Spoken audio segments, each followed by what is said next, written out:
We have a big problem in modern life, mofos, and that is the epidemic decline in the average testosterone level of the male. Research from around the globe confirms this is a global problem, and the average testosterone level has been declining at a rate of 1% per year since the 1980s. I'm not talking about the individual persons declining as they get older. Of course, that's natural. We can guard against that to a great extent when we live healthy lifestyle habits. So there's a decline in the individual, but this is across the globe. The average 23-year-old, the average 33-year-old, the average 43-year-old, the average 53-year-old has dropped 1% per year. So that means that your testosterone level is 40% below that of grandpas at the same age. You get that? That's the problem here. There are many reasons for the decline, and that's what I'm going to cover on this Breather show. And we can fight this battle successfully and rise above the stats instead of just going down the slippery slope to accelerated aging. So perhaps the all-encompassing main reason is the hectic, chronic, stressful nature of modern life, and especially the stressors that did not exist in the 80s, in the 90s, the advent of the mobile device, especially the environmental endocrine disruptors or estrogenic compounds that we are bombarded with today that perhaps didn't exist in previous generations. So the big things to watch out for in this category are plastics, especially those that you ingest when they touch your food and your drink. So when you get takeout and you microwave that styrofoam or that plastic container, especially heating up those molecules and sending them right into your food, you never ever want to do that. You want to eat all your meals on actual cutlery rather than plastic. Get away from plastic touching your food or your drink. So those disposable water bottles that you maybe have to find when you're in the airport and grab a quick water, that's fine. But in general, go for your beverages coming out of better containers. I'm buying the glass bottles. I know it's a big carbon footprint, but the mineral water is a great source of minerals that are now really deficient in the modern diet. So get away from plastic water bottles, get away from plastics in your food. And then the other exposure that we have, major exposure to endocrine disruptors, as they're called, are things that we put on our skin. Our skin, the biggest organ in our body, whatever we put on our skin is going into our bloodstream.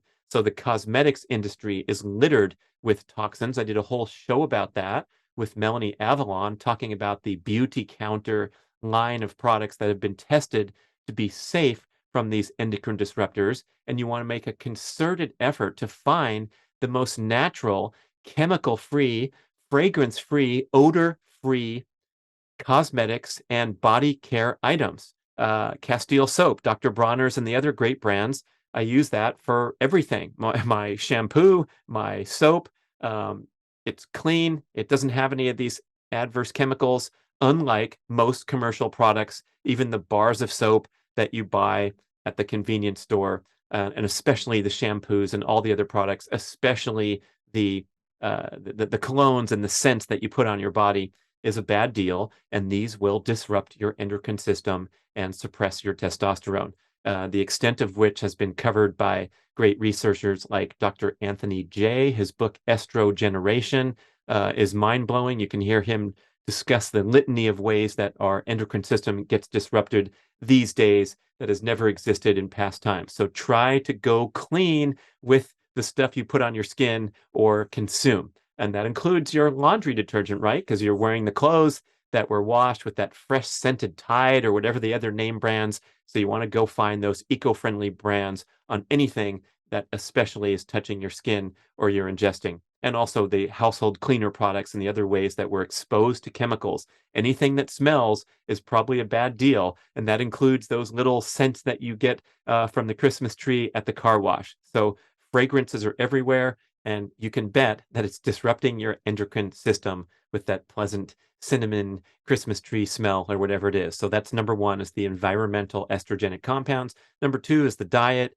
When you consume processed foods that inhibit cellular energy production, these will also tank those important adaptive reproductive hormones, testosterone, human growth hormone. So we want to make a concerted effort to stay away from refined industrial seed oils and refined grains and sugars, the big three toxic modern foods, as we talk about. And of course, the variety of processed foods, packaged, frozen, that are using these adverse, highly processed agents in the food. So clean up your diet, and that's number two. Number three is the presence of visceral fat. That is the fat that collects around the internal organs and gives you that spare tire. So the presence of visceral fat is a really bad sign that your endocrine system and your metabolic system has been thrown off by chronic inflammation and chronic ingestion of these unhealthy foods, and also the other forms of chronic stress in your life. So when you start to accumulate this visceral fat,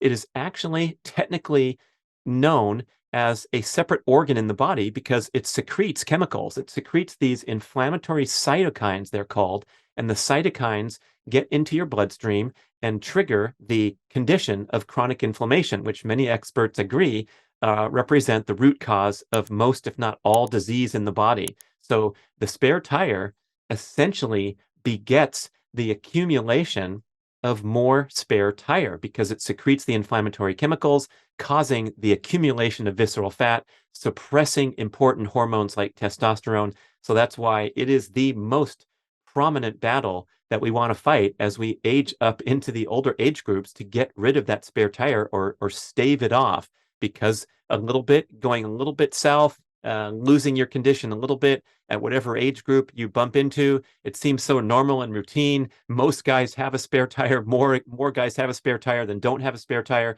And it's also a similar concern for females. Collecting that fat around the abdomen is different. It's a different story than the fat that deposits throughout the body, the subcutaneous fat, which of course, maybe we're not too happy about that either, but it's especially important to focus on eliminating that lifelong accumulation of visceral fat as you accumulate in the age groups. It's simply a sign of chronic inflammation, adverse dietary practices, sleep habits, and so forth. Okay, so the spare tire is the big one to throw off your endocrine function and your hormones. Next are the prolonged periods of stillness and the many sedentary forces of modern life. The human is simply not designed to sit still for long periods of time. There's research showing that being still for as little as 20 minutes can represent a measurable decrease in glucose tolerance and an increase in insulin resistance, which of course also throws off your adaptive hormones, testosterone, and others. So taking these short breaks throughout the day where you get up and move around for 1 minute or 2 minutes or 20 minutes at the middle of the day, and trying to guard against times where you're just a blob on the couch, whatever. I know we enjoy our leisure time in the evening, but you can certainly get up and do some foam rolling on the ground, or even sitting on the ground. Interacting with the gravity is a superior physical and metabolic exercise to sitting in a chair. So at least you have to support your skeleton. That's why I spend a lot of time at the low desk position in my office, where I'm sitting on the ground or maybe on a small pad and using a little tray in my laptop. So I'll switch between standing up, as I do when I record all the podcasts, sitting down properly, enjoying a relaxing time on the couch or whatever, or sitting in a chair, and then also going to the low desk. So trying to maintain more ways to be active throughout general everyday life will also improve your hormonal profile. Here's one: excess exercise. Nothing will tank your testosterone like overtraining. And it's absolutely a strong notion that cortisol antagonizes testosterone. So excess cortisol, that's the preeminent stress hormone.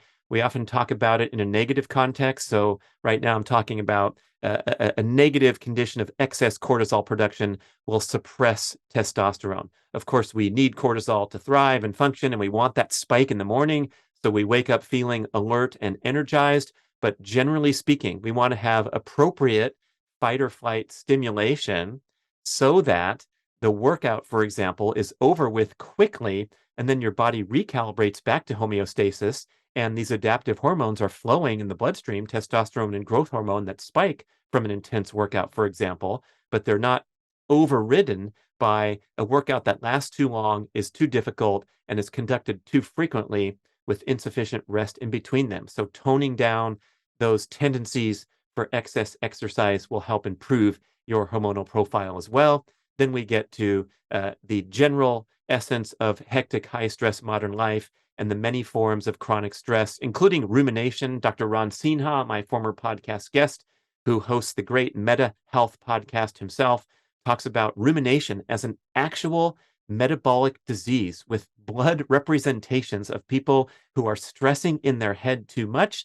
He works in Silicon Valley with the highest income population of workers in the entire country, perhaps the world.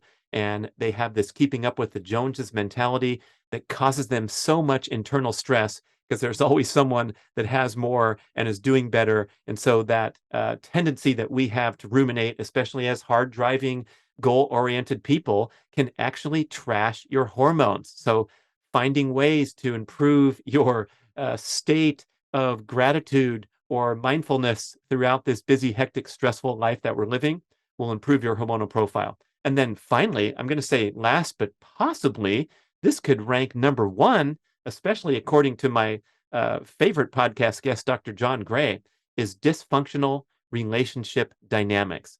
So nothing will disrupt your adaptive hormonal profile as much as getting into it and arguing and having dysfunction, chronic dysfunction in your love relationship. And perhaps nothing will spike those hormones and make you feel more like a man or more like a lady than when you're treated right and you are engaged in a wonderful, healthy, wholesome, romantic relationship. So nurturing your partnership and doing the best you can to honor those incredible relationship assignments that I present in a podcast episode from John Gray. I recapped our 3 interviews where he gave all those wonderful insights of his life's work. Men Are From Mars, Women Are From Venus is his franchise, and especially his most recent book, Beyond Mars and Venus, has a great discussion of the hormonal underpinnings of our romantic relationships. So nurturing a healthy love relationship will do wonders for your hormonal profile, and the opposite will crash them, perhaps as well as chronically insufficient sleep or overtraining, crappy food, and so forth. So there's our assignment, people. We have to fight this battle in the modern world. Both males and females, testosterone is important for both sexes, even though females have much less. But it is the adaptive hormone of the body that gives us the motivation, the confidence, and all those wonderful things, the anti-aging benefits, especially as it relates to physical fitness. So we got to fight this battle rather than succumb to the slippery slope of this disturbing statistic these days. Go out there and do it. Thank you.